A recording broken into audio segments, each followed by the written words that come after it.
looks down and sees... Christ, it's a doll.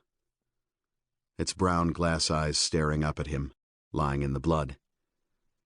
A doll, and a small cuddly animal, and a beautifully rendered pinto horse in plastic, all lying in blood by the execution wall.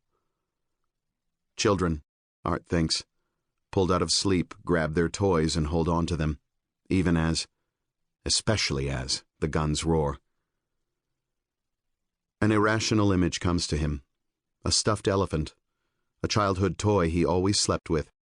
It had one button eye, it was stained with vomit, with urine, with all the various childhood effluvia, and it smelled of all of them. His mother had sneaked it away in his sleep and replaced it with a new elephant with 2 eyes and a pristine aroma, and when Art woke up he thanked her for the new elephant, and then found and retrieved the old one from the trash. Arthur Keller hears his own heart break. He switches his gaze to the adult victims. Some are in pajamas, expensive silk pajamas and negligees, some in t-shirts. 2 of them, a man and a woman, are naked, as if they had been grabbed from a post-coital sleeping embrace. What once had been love, Art thinks, is now naked obscenity. One body lies alone along the opposite wall.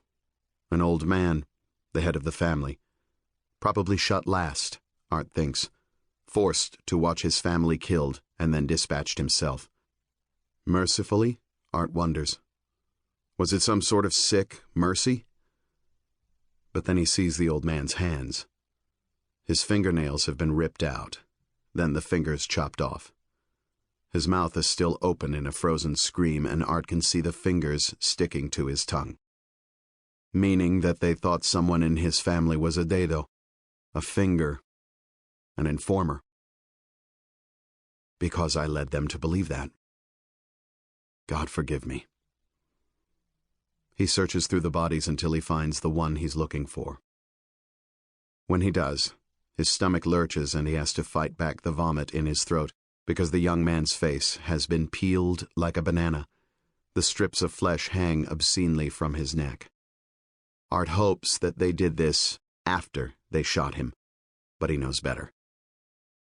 The bottom half of his skull has been blown off. They shot him in the mouth. Traitors get shot in the back of the head, informers in the mouth. They thought it was him. Which was exactly what you wanted them to think, Art tells himself. Face it, it worked just the way you planned. But I never envisioned this, he thinks. I never thought they'd do this. There must have been servants, Art says. Workers.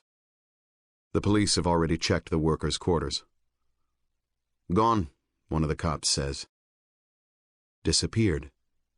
Vanished. He forces himself to look at the bodies again. It's my fault, Art thinks. I brought this on these people. I'm sorry, Art thinks.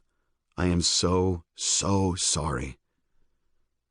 Bending over the mother and child, Art makes the sign of the cross and whispers, In nomine Patris et Filii et Spiritus Sancti.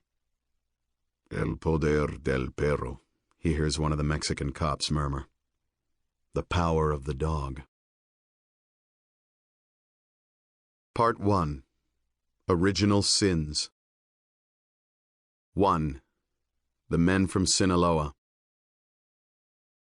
Seest thou yon dreary plain, forlorn and wild, the seat of desolation, void of light, save what the glimmering of these livid flames casts pale and dreadful? John Milton, Paradise Lost. Badiraguato District, State of Sinaloa, Mexico, 1975. The poppies burn. Red blossoms, red flames. Only in hell, Art Keller thinks, do flowers bloom fire. Art sits on a ridge above the burning valley. Looking down is like peering into a steaming soup bowl. He can't see clearly through the smoke, but what he can make out is a scene from hell. Hieronymus Bosch does the war on drugs. Campesinos, Mexican peasant farmers, trot in